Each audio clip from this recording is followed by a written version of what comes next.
बूढ़ा और अपाहिज हरीराम जवान होती बिटिया की शादी की चिंता में खटिया पे करवटे बदल बदल कर अपनी नींदें न्योछावर करने के सिवा और कर भी क्या सकता था। घर के अंदर आंगन में हरीराम की पत्नी रजजो और उसकी 16 वर्षीय एकलौती बेटी मुन्नी लेटी हुई थी। रजजो, हरीराम की पत्नी, घर के बाहर चबूतरे पर लेटे हरीराम की चिंता समझती थी। सुबह रजजो हरीराम को चाय देने बाहर आई। हरीराम खटिया पे पैर सिकोड़कर हाथ का तकिया बनाकर अभी भी सोच में खोया हुआ था। रज्जो के हाथ में चाय का गिलास देखकर हरीराम बैठ गया और गिलास को हाथ में लिया चाय पीने लगा।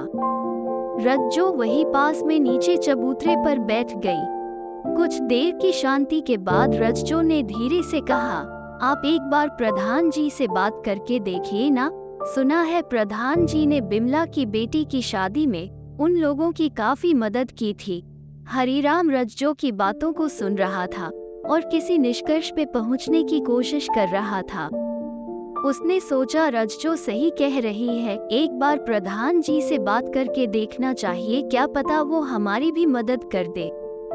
आगे दिन हरीराम प्रधान जी से बात करने के लिए जाता है और उनके घर के बाहर जाकर खड़ा हो जाता है।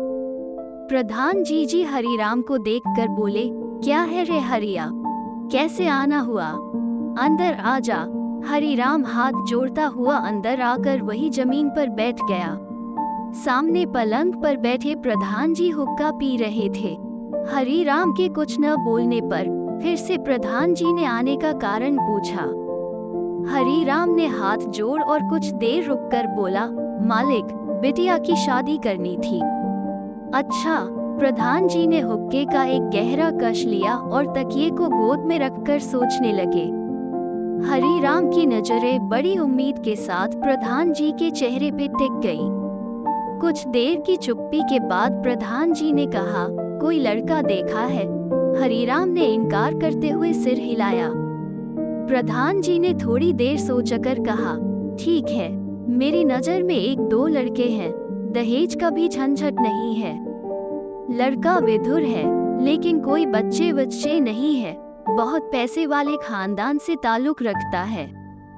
शादी का पूरा खर्च वो ही उठाएगा, तुम्हें चिंता की जरूरत नहीं। हरीराम प्रधान जी की बात सुनकर घर चला आता है और घर आकर हरीराम ने पत्नी से प्रधान जी से जो बातें हुई उसको बताई। पति की बात सुनकर रज्जो कुछ देर खामोश हो गई और कुछ सोचने लगी। उधर हरीराम भी गहरी सोचों में डूब गया था। रज्जो ने मन ही मन सोचा, बिमला ने भी तो अपनी बेटी विधुर लड़के से ही ब्याही है। लड़के की उम्र ही कितनी है, सिर्फ 35 साल। आज उसकी बेटी राज करती है। हरीराम और रज्जो ने बहुत सोचा समझा और रिश्ते के लिए हाँ कर दी। कुछ दिनों बाद लड़के की माँ, बहन और अन्य सदस्य मुन्नी को देखने और आए। उन्हें मुन्नी बहुत पसंद आई और जाते वक्त मुन्नी के लिए गहनों और कपड़ों का ढेर छोड़ गए। हरीराम और रज्जो बहुत खुश थे। मासूम मुन्नी भी गहनों और कपड़ों के देख उछलने लगी थी। वो अपनी सहेलियों को ससुराल पक्ष की तरफ से मिली चीजों के बारे में बताते बताते नहीं थकती थी। आज इस गरीब परिवार में खुशी ने अपना दामन फैला दिया था। लेकिन खुशी को गरीब का घर ज्यादा देर रास नहीं आता। शादी के मंडप पे 50 साल के दूल्हे को देखकर सब चकित हो गए। उन्होंने तो सोचा था लड़के की उम्र 35 या 40 साल होगी। रज्जो ने हरीराम को एक तरफ ले जाकर कुछ कहा। हरीराम मंडप से बाहर आया और दूल्हे के परिवार वालों के साथ खड़े प्रधान जी की तरफ हाथ जोड़कर कुछ कहना चाहा।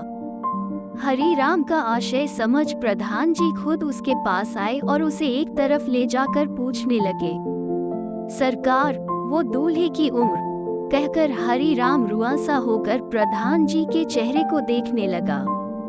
अरे, सिर्फ 48 साल का ही तो है।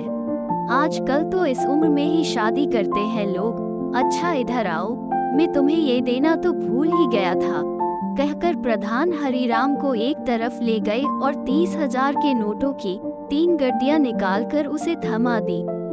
नोटों की गड्डियां समेटे वो भारी कदमों से घर की तरफ चल पड़ा, जहां उसकी मासूम बच्ची अपने से उम्र में 3 गुना बड़े आदमी के साथ अपने माँ बाप की लाचारी का सौदा कर रही थी। हरीराम को आता देख पत्नी उसके पास आई। हरीराम ने नोटों की गड्डियां उसको थमा दी और खुद बाहर चला गया। रज्जो कुछ देर उस भार को उठाए खड़ी रही, जिसके नीचे बेटी की खुशियां दबा दी गई थी। बूढ़े माँ बाप को गुजर बसर के लिए काफी पैसे देकर मुन्नी विदा हो गई। साल दर साल गुजरते गए। मुन्नी अक्सर माँ बाप से मिलने आती। रज्जो बेटी से उसके हाल चाल पूछती और बेटी माँ को अपनी नर्क बन चुकी जिंदगी का हाल सुना देती।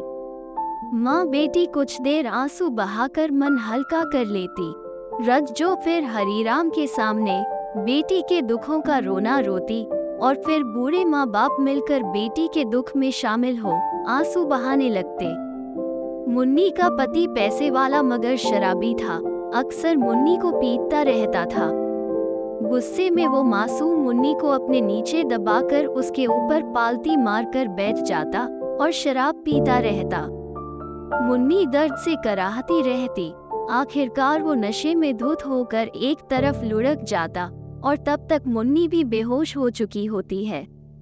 एक दिन ऐसी ही तकलीफों से हारकर मुन्नी दुनिया से चल बसी। हरीराम और रज्जो को खबर मिली तो उनके पैरों तले से जमीन खिसक गई।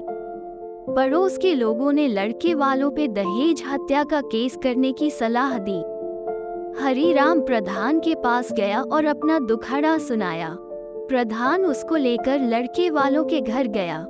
हरीराम आंगन में पड़े मुन्नी के शव के पास बैठकर रोने लगा।